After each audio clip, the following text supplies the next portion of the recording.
Dilanjutkan yang kemarin ya. Jadi agar mendapat pertolongan dari Allah. Di antaranya dijelaskan dalam surat Al-Furqan 73, yaitu di antara indikator orang yang bertakwa itu diberi nasihat dengan Al-Quran, memperhatikan dengan baik, jadi mau mempelajari gitu. Jadi ini orang Islam yang tidak mau mempelajari Al-Quran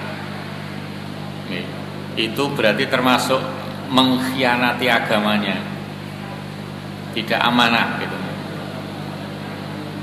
Memahami dan melaksanakan dia harus dipelajari Bapak Ibu. Al-Quran itu bahkan hanya membaca aja sudah dapat pahala, apalagi mempelajari. Terus mempelajari Al-Quran itu tidak ada berhentinya karena jumlahnya banyak ya. Yang sudah bisa bahasa Arab aja belajarnya masih rajin, apalagi kita yang tidak berbahasa Arab ya, harusnya lebih rajin. Ya, berhentinya nanti kalau sudah kembali ke rahmatullah alias meninggal. Kemudian memiliki pendengaran dan penglihatan untuk belajar Al-Quran, karena besok ditanya Bapak Ibu, surat 17 ayat 36 ya. Jadi punya pendengaran, as-sam'a wal basara, penglihatan, wal fu'ada, dan hati, akal. Fu'ad itu akal dan hati, jadi satu. Qulu ulaika kanangan mas'ula, nanti akan dimintai pertanggungan jawabannya. Jadi ditanya, sudah dikasih nikmat pendengaran untuk apa? Maka tadi saya aturkan, orang Islam yang tidak mau belajar Al-Quran itu mengkhianati agamanya. Mampu mengambil hikmah dari Al-Quran. Jadi otomatis Bapak Ibu, kalau kita benar-benar dengan sungguh-sungguh mempelajari Al-Quran, itu pasti mampu mengambil hikmah. Itu pasti. Meskipun orang mudeng bahasa Arab. Jadi apalagi kalau paham betul nih, dalam Al-Quran itu ada satu kata artinya dua berlawanan. Pamannya Qur'un, Quru jamaknya. Qur'un itu bisa diartikan suci, lawan dari najis. Bisa diartikan najis. Nah, ini semacam itu. Itu contoh keajaiban bahasa Al-Quran. Jadi menakjubkan. Bahkan satu kata terdiri dari satu huruf, bunyinya sama. Ba di kasroh, bi itu kata loh gitu, bukan huruf. Jadi ba di kasroh, bi itu termasuk kata. Itu artinya ada 13. Nah, elok loh ya, bunyinya sama loh, bi loh ya. Artinya ada 13. Itulah bahasa Al-Quran. Maka nek kita tidak mau belajar, ya paham dari mana? Gitu. Maka di sini salah satu ciri atau indikator orang yang bertakwa selalu mempelajari Al-Quran, biar mendapatkan pertolongan. Nah, jangan sampai lam yakhilu alaiya summa wa umyana. Tidak seperti orang yang tuli dan tidak seperti orang yang buta. Jadi dinasihati Al-Quran itu jangan seperti orang yang tidak mendengar, seperti orang yang buta. Ya betul-betul diperhatikan, karena Al-Quran itu adalah nasihat bagi Allah, bagi Rasul, bagi orang-orang yang beriman. Nah ini ya, nah, bagi Allah yang betul-betul memberikan Al-Quran yang isinya aturan agar dilaksanakan oleh hambanya, pasti nanti akan menemukan kebaikan-kebaikan yang tiada tara jumlahnya. Jadi gitu. Bagi Rasul memahami dan menyampaikan nasihat bagi orang-orang beriman mempelajari, memahami dan melaksanakan, kemudian menyebarluaskan. Ini. Jadi mengikuti apa yang dilaksanakan oleh Rasul, menyampaikan. Jadi keadaan yang mengabaikan Al-Quran di hari kiamat seperti surat 20 itu surat Toha 125, 126. Jadi besok ada hamba Allah yang protes gitu. Qala rabbi lima hasyartani a'ma wa qad kuntu basira. Jadi matur kepada Allah, ya Allah, saya dulu di dunia bisa melihat, bisa mendengar dan lain sebagainya. Sekarang kok tidak bisa melihat? Ini. Jadi rabbi lima hasyartani a'ma, dikumpulkan bersama orang-orang yang tidak bisa melihat. Jadi semacam itu. Karena di hari kiamat itu wal amru yauma idzil lillah. Jadi nanti dibangunkan oleh Allah ya. Kemudian berkumpul secara otomatis, yang buruk ngumpulnya dengan orang-orang yang buruk. Yang baik ngumpulnya itu otomatis gitu. Seperti robot itu. Karena semuanya dijalankan oleh Allah. Wal amru yauma idzil lillah. Seluruh diurusi oleh Allah. Tidak ada yang sulit bagi Allah. Nah, agar kita ngumpulnya nanti bersama orang-orang yang baik di dunia dan juga melakukan hal yang baik. Jadi gitu ya. Jadi ngaji itu terus Bapak Ibu ya. Jangan sampai berhenti. Jangan sampai saya sudah tua tidak usah ngaji, tidak ada gitu ya. Rasulullah SAW ngaji itu berapa tahun? Panjenengan pirsa? 23 tahun. Nah, kita kira-kira ngajinya berapa tahun? Ya ini. Rasul aja ngajinya 23 tahun. Rasul berbahasa Arab. Ya. Al-Quran dikaji sudah berbahasa Arab lah. Kita bahasa Arab aja orang mudeng. Harusnya lebih lagi kan itu. Maka jadi belajar itu kata Rasul sepanjang hidup. Innallaha lam yab'atsni mu'anitan wala muta'anitan walakin ba'atsani mu'alliman muyassiron. Nah ini sungguh rawahu Muslim. Sungguh Allah itu tidak mengutusku untuk menjerumuskan atau membawa umat kepada yang sulit-sulit, tetapi ba'atsani mu'alliman, tetapi Allah mengutusku itu untuk menjadikan umat ini mu'alliman, pembelajar, senang sinau, muyasiron, agar menemukan kemudahan-kemudahan. Nah ini itu tugas Rasul, ngajari terus biar umatnya mengalami atau melaksanakan sesuatu itu mudah. Jadi mu'alliman muyassiron. Nah ini itu dalam hadisnya rawahu Muslim. Kemudian Allah menjawab, qala kadzalika atatka ayatuna fanasitaha. Dulu kan kamu diajak ngaji alasan terus, dijelaskan Al-Quran mengabaikan. Fanasita itu melupakan, cuek ya. Didatangi temennya, yo ngaji di Masjid Nur Jadid ya. Wah, saya ada acara kok. Nah ini, maka wa kadzalika yauma tunsa, hari ini saya juga cuek, kata Allah begitu. Saya tidak mau gagas kamu. Kalau hamba itu sudah di akhirat, Allah tidak mau memperhatikan, berarti kesempatan masuk surganya tidak ada. Jadi ini, untuk itu sekali lagi Bapak Ibu ya, berkali-kali tidak apa-apa. Kita dalam mempelajari Al-Quran jangan berhenti, syukur volumenya diperbanyak. Jadi tidak, kajian itu tidak hanya di Nur Jadid aja, di mana-mana. Yang penting yang dikaji Quran hadis Bapak Ibu. Yang penting itu. Dengan siapapun monggo.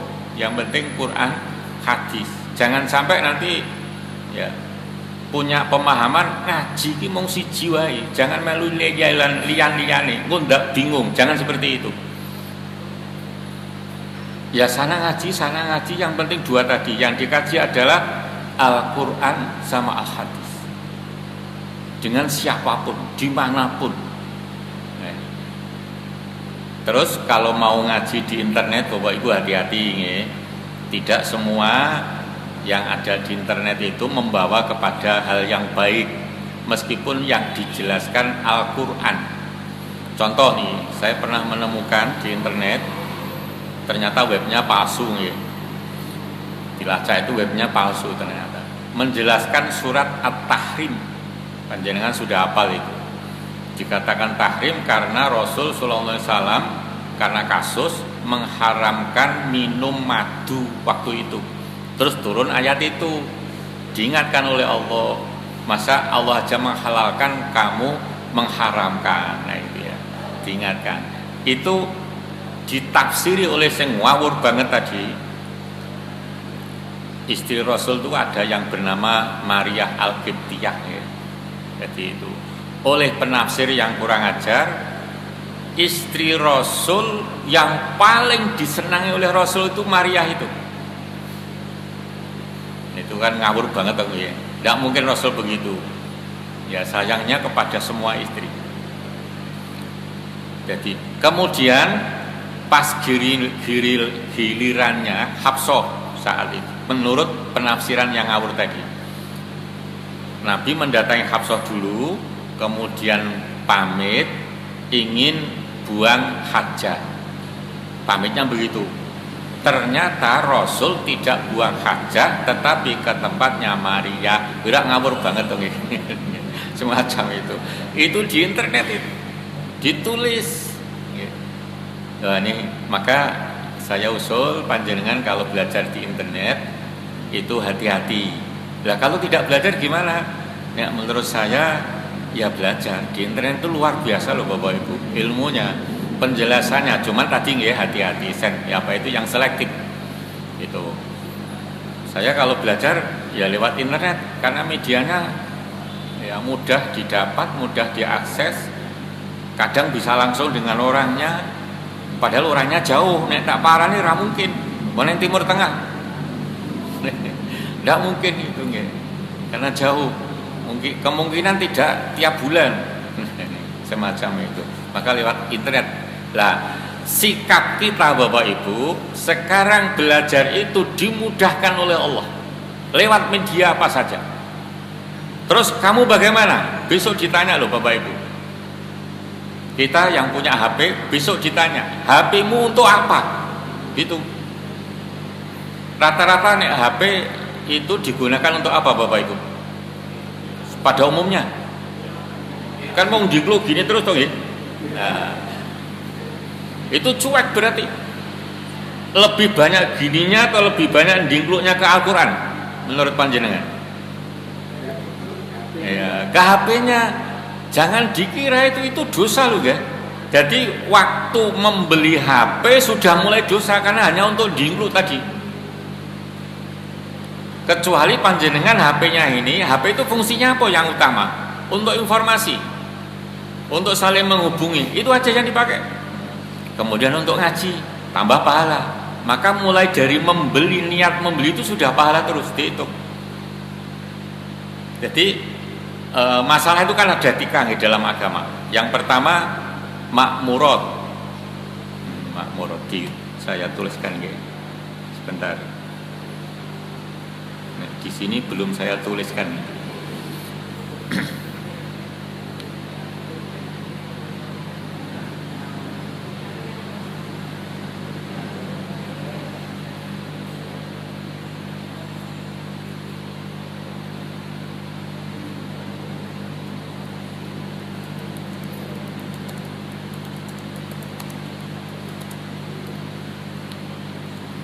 Kecilin ya. Yang dari belakang tidak bisa baca. Bentar, tak besarkan. Kurang ya. Kemudian seperti saya ini dari belakang sudah tidak kelihatan.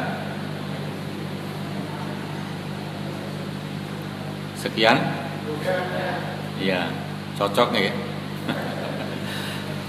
Nek wis umur di atas 50 ini wis. Saya 60-nya kurang 2 tahun Bapak Ibu.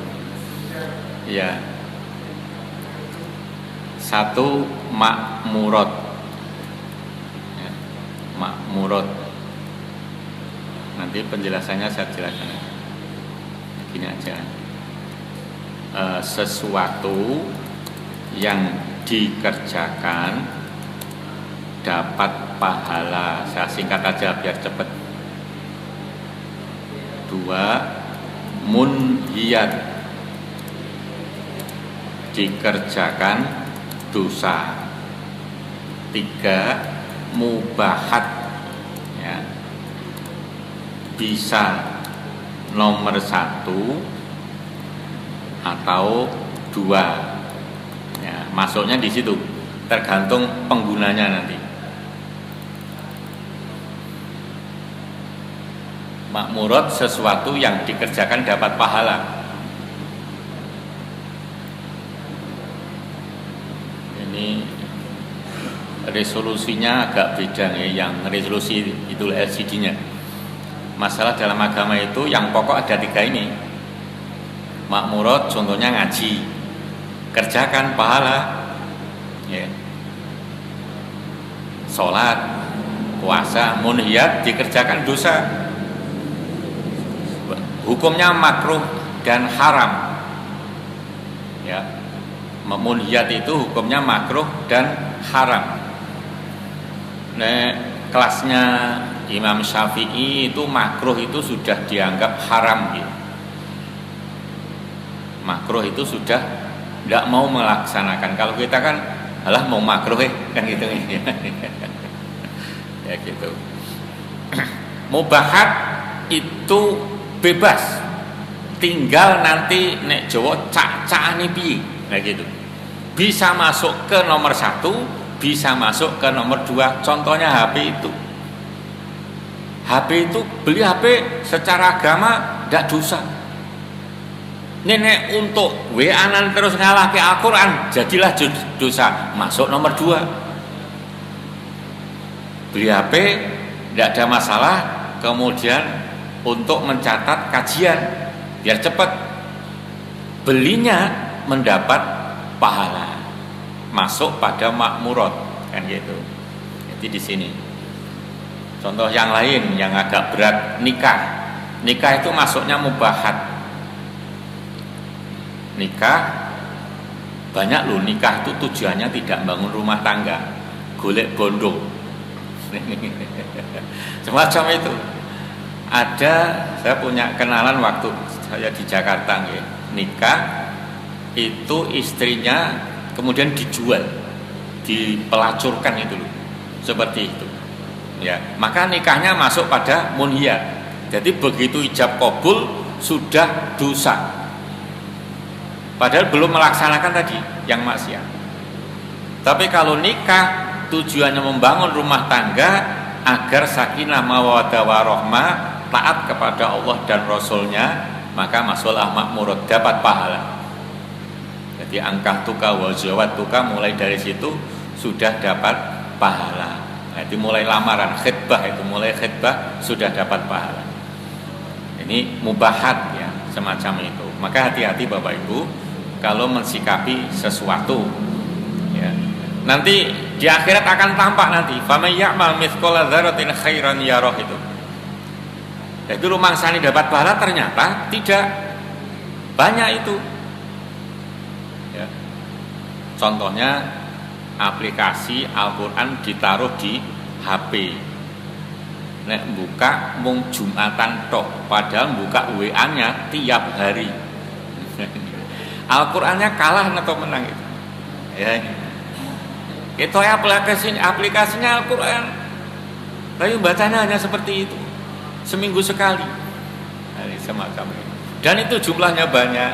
Dan ini tugas kita nggih, mengajak kepada saudara-saudara kita yang seperti itu. Kembali pada materi. Sebelum dilanjut, ada yang ditanyakan Bapak-bapak? Monggo.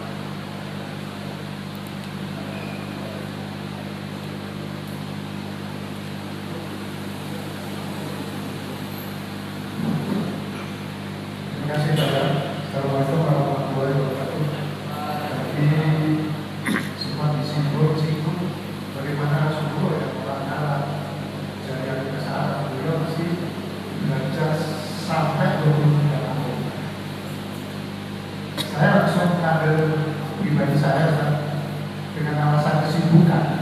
Pada saat masih aktif itu baru ngejar dunia kok, sehingga setelah belajar agamanya itu setelah pensiun.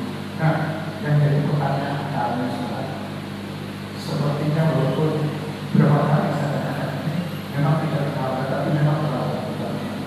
Bagaimana antara orang beriman dengan orang berilmu, ada orang beriman tidak berilmu, dengan orang beriman tapi berilmu beda. Setannya takut dengan orang yang berilmu. Yang pertanyaan saya, kadang-kadang saya bingung, saya tuh belajar apa dulu karena startnya pensiun saya. Belajar Quran, apalagi terima kasih untuk memotivasi agar saya tetap belajar mumpung masih Allah berikan hidup. Terima kasih. Iya. Jadi ada hadis yang panjenengan sudah hafal, inamal a'malu biniyat wa inamal a'malu bil khawatimiha. Jadi nek panjenengan menyampaikan inama a'malu biniyat, jangan berhenti di situ. Ya. Jadi niat itu Allah menilai niat itu akhirnya bagaimana? Begitu. Jadi niatnya baik, tapi akhirnya gimana? Itu Sahih Bukhari ya. Kemudian diberi gambaran oleh Rasulullah SAW. Ini pertanyaannya singkat, nih jawabannya panjang, Pak. Saya ceritakan aja nih. Ada sahabat yang membuat iri atau membuat apa? Selain iri apa? Pengen lah gitu. Seperti sahabat itu. Sahabat-sahabat menilai sahabat itu satu, pinter nek belajar. Kalau datang mesti sik dewi. Baik itu ngaji sama Nabi maupun sholat jamaah.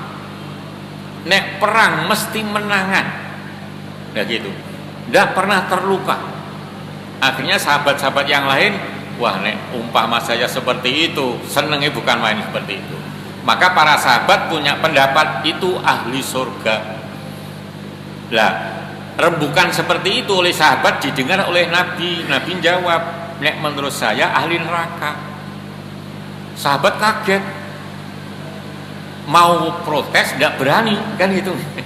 Ada yang nyeletuk, tidak mungkin, nah gitu. Nyeletuknya di belakang itu ya, takut karena itu. Tidak mungkin. Nabi menjelaskan, kamu tunggu aja. Terus ada perang lagi. Dia mau hadir terdepan, siap dengan kehebatannya. Kalau dilihat ikhlas betul, tidak ada ciri-ciri tidak ikhlas.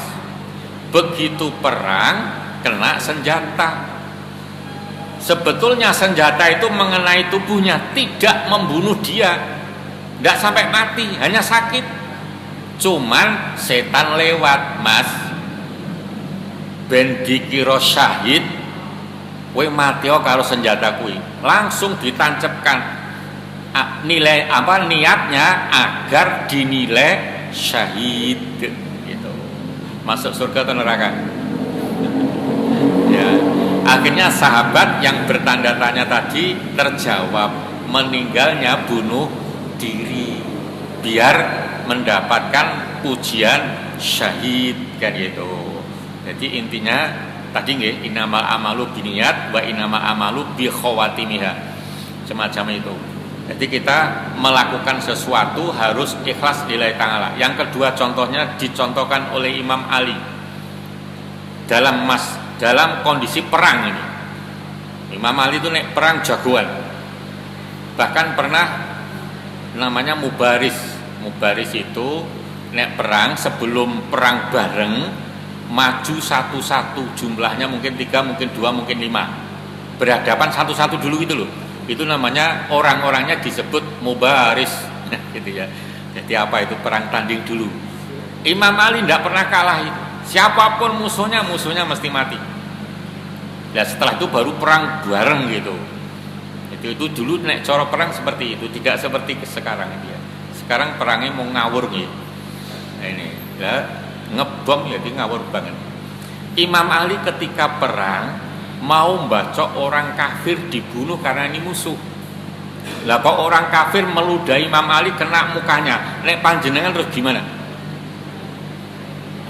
Orang kafirnya diapakan? Dimutilasi gitu nggih? Nah, nek Imam Ali ndak, karena orang bertakwa. Begitu mau bacok diludahi, ndak jadi, remnya keras banget itu, set gitu.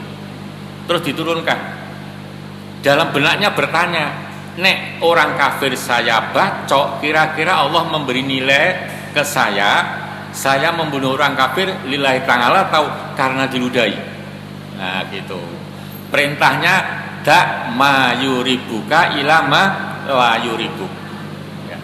Tinggalkan sesuatu yang meragukan, gojek-gajek, menuju kepada yang tidak ragu. Ini dipraktekkan Imam Ali di saat perang. Panjenengan bisa enggak? Berat kan? Ya, itu nek bisa seperti itu, pahalanya luar biasa Bapak Ibu. Karena ada perintah berbuatlah baik kepada orang lain agar orang lain lebih berbuat baik. Contohnya Imam Ali tadi, beliau tidak mau bacok berarti berbuat baik kepada orang kafir. Kita tidak boleh loh. Ini kan orang kafir Pak, bunuh aja, tidak boleh gitu. Orang kafir itu makhluknya siapa? Makhluknya Allah. Jadi mau macam-macam sama makhluknya Allah. Ini kan gitu ya. Jadi ini tidak jadi membunuh, berarti berbuat baik. Begitu perang selesai, pas jamaah sholat, orang kafir mencari Imam Ali di masjid dengan bersenjata lengkap, naik kuda. Ya, begitu sampai halaman masjid, ya, halaman masjidnya tidak seperti sekarang ya. Sudah selesai jamaahnya, sebagian sahabat sudah keluar, ditanya oleh orang kafir, saya mau mencari Imam Ali, di mana? Oh masih di dalam, sebentar lagi keluar. Begitu keluar Bapak Ibu, orang kafir tadi merangkul Imam Ali dan minta, saksikan wahai Ali, saya membaca 2 kalimat syahadat. Nah ini, jadi hasil kebaikannya Ali, orang lain mampu melakukan hal yang lebih baik. Masuk Islam itu kan lebih baik. Nah ini Bapak Ibu yang dianjurkan oleh Nabi, ya, berbuat baiklah kepada orang lain agar orang lain lebih berbuat baik. Jangan marahnya yang ditonjolkan. Nah ini tidak ada loh. Ya. Marah itu seperti Imam Ali tadi memberi contoh kita, marah kalau sifatnya duniawi jangan. Tapi nek marah sifatnya ukhrawi silahkan. Contoh ukhrawi, agama kita dihina, kita marah. Ning marahnya pakai aturan Allah yang dipakai. Jangan gobras-gobrus, pokoknya ini sing marahi tendang, itu duniawi namanya. Nek nendang itu duniawi. Oh ini tahu orangnya, kita urus sesuai dengan aturan. Itu ukhrawi. Lah yang dibolehkan yang ukhrawi tadi, yang duniawi dilarang.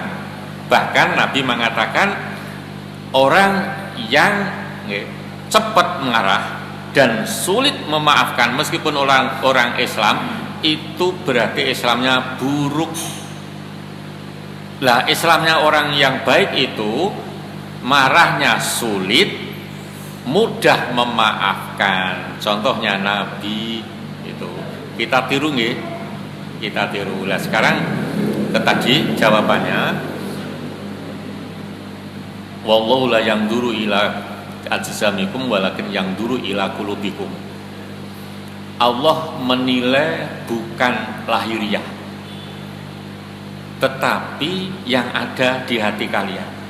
Ini menurut panjenengan, Pak Ilham, dengan panjenengan baik mana? Jujur. Baik mana? Oke wong ya. Ya. Nek panjenengan umpama jawabannya, oh baik Ustaz Hilal, salah. Baik saya, kami, ya salah.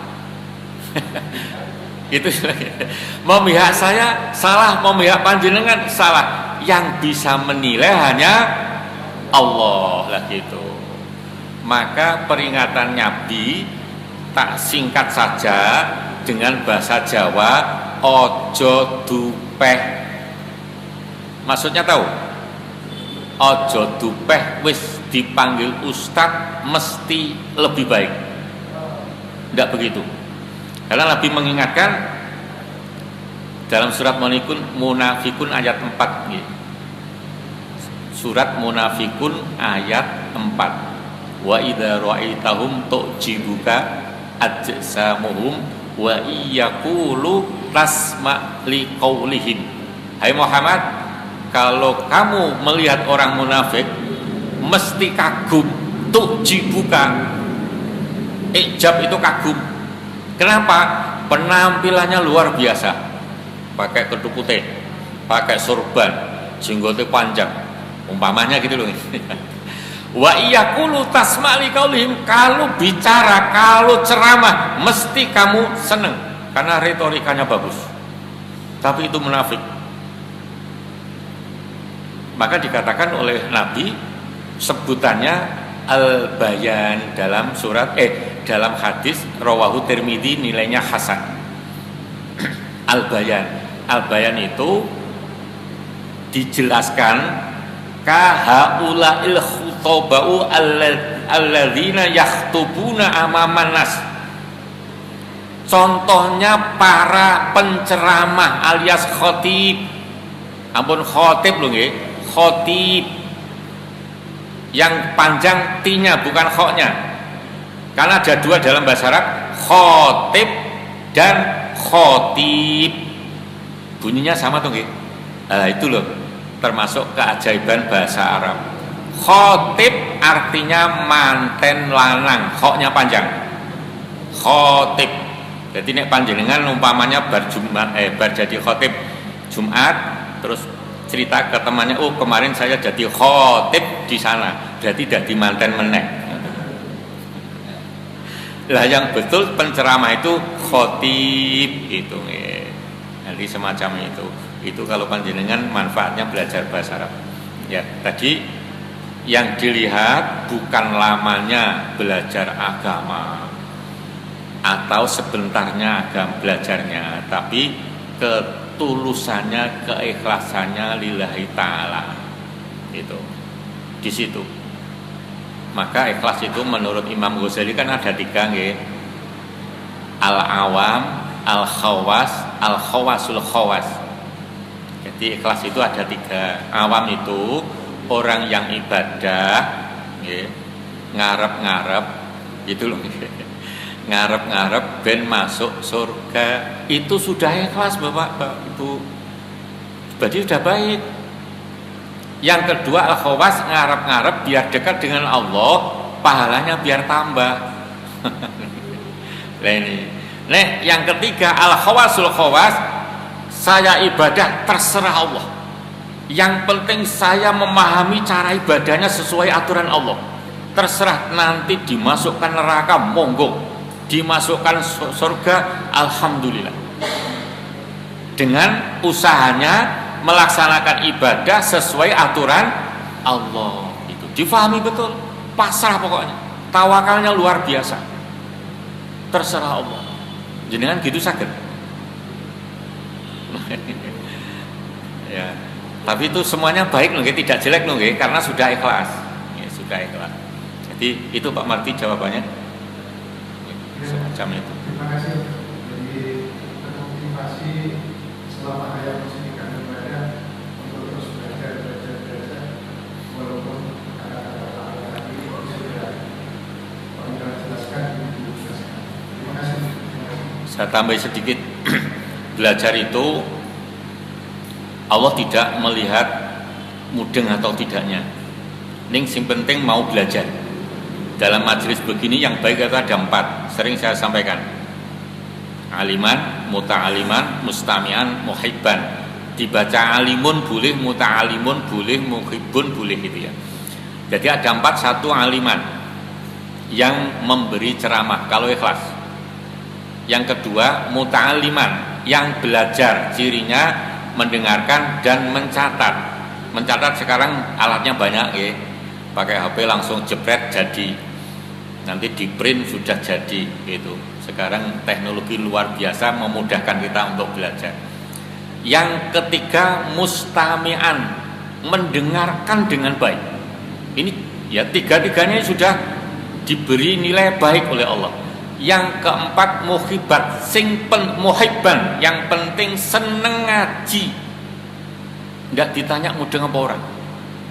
Cirinya muhibban itu datang terus, pokoknya dicari dengar pengajian di mana yang ada datangi.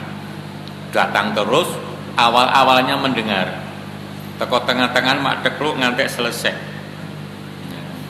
Itu dinilai baik bapak-bapak, ibu-ibu.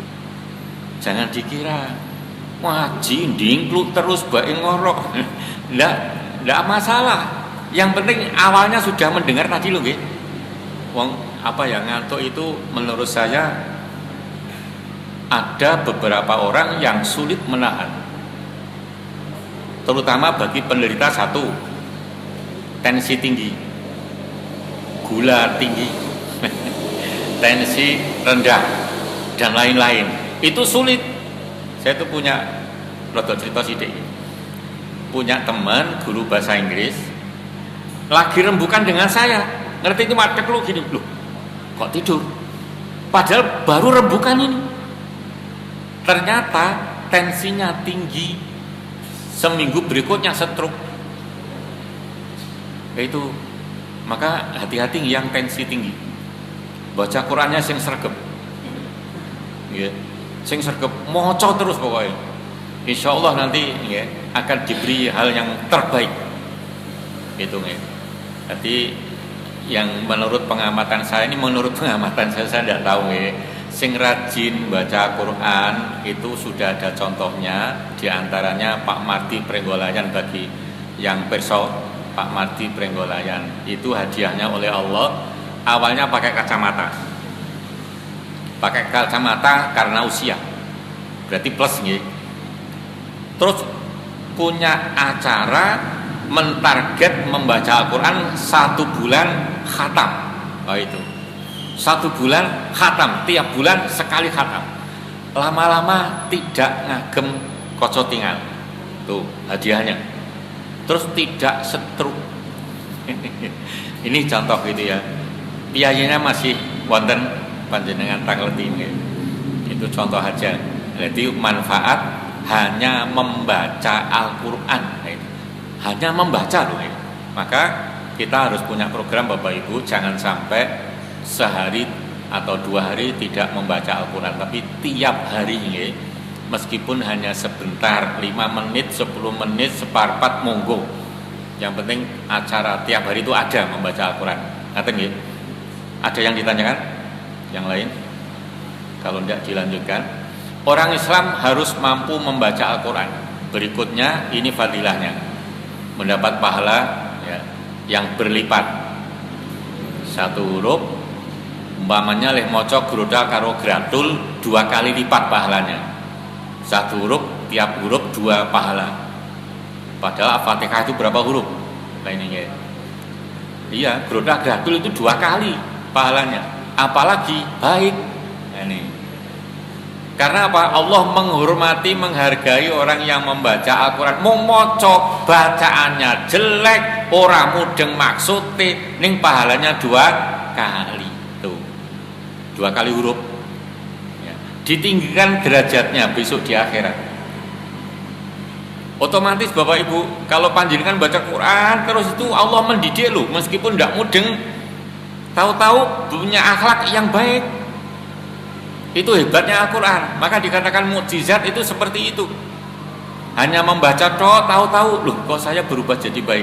Kayak gitu. Sampun aten ya. Mendapatkan ketenangan hati. Maka di nyanyian sepuh itu tombok hati diantaranya moco Quran. Nah ini, sing hatinya gundah terus resah terus berarti kurang moco Al-Quran. Silahkan memperbanyak. Mendapatkan kemudahan ketika kita menghadap Allah nanti. Tadi Allah tidak cuek karena hambanya di dunia juga memperhatikan Al-Quran. Ya, tadi ya. Dihadiri oleh malaikat, dikerumuni Bapak Ibu, hafathum malaikah. Hadisnya panjang, rawahu Muslim itu. Orang yang membaca kitab Allah Al-Quran itu dikerumuni oleh malaikat. Lah untuk apa? Didoakan agar satu, diampuni dosanya, dua, mendapatkan rahmat dan barokah. Nah, nanti ditinggikan derajatnya. Itu doanya malaikat. Banyak yang ini. Mendapat pertolongan tadi di hari kiamat, jelas itu. Karena tadi judulnya agar mendapatkan pertolongan dari Allah. Ditempatkan bersama kiromim baroroh, mulai ini ya. Bersama orang-orang yang bertakwa termasuk malaikat. Sebelum saya tutup, ada yang ditanyakan? Insya Allah tidak ya.